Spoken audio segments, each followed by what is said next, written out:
Thank you, dear participants of the Yerevan Dialogue, dear Madam Chair of the thematic session, my dear Sheila, dear all. Indeed, ratification of Rome Statute is a legal milestone. It is a clear expression of Armenia's commitment to the principles of accountability, justice, and the rule of law, both domestically and globally.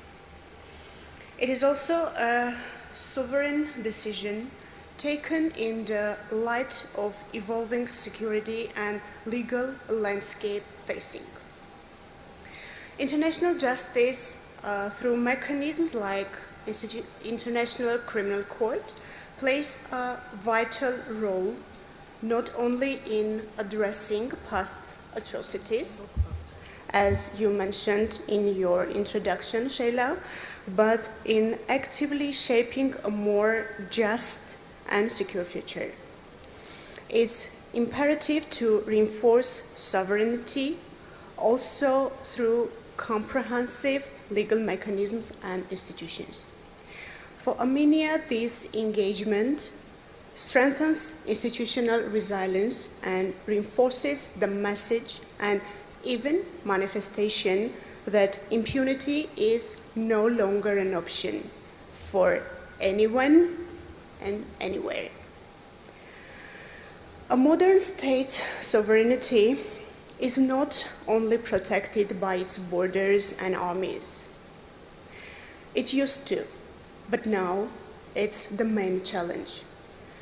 And it also needed to strengthen the legal mechanisms and institutions.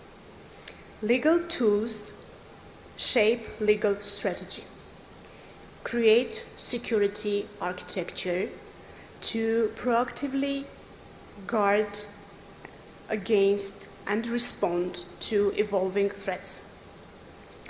As Prosecutor General, as you mentioned, first female Prosecutor General, I see it as our duty to ensure that Armenia does not only participate in international justice. I want the Prosecution Office be involved in active shaping and upholding the standards, integrating international principles into our prosecutorial practice, into our legal reforms and institutional culture. I want to mention that since ratification of Rome Statute, it was indeed, and I will repeat, a milestone in legal reform of Armenia. The Prosecutor General's Office undertook several steps. We want to ensure that we are in comply of the process, so we ensure the compliance of the framework, the legal framework. Then we started bilateral meetings and dialogues with our colleagues from ICC.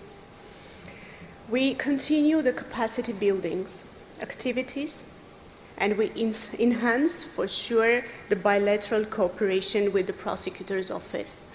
And the evidence of my mention is our participation in Eurojust and active dialogue with ICC, which we continue now within the scope of Yerevan Dialogue.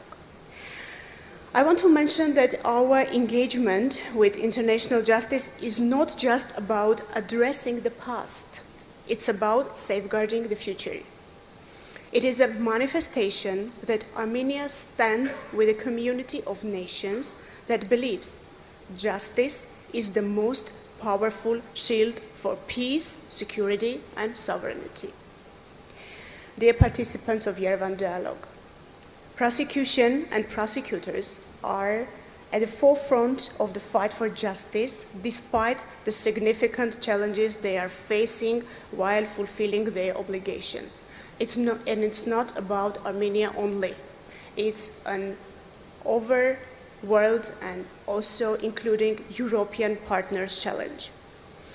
Public prosecutors navigate complex legal landscapes and issues, ensuring that prosecution is conducted in line with international standards.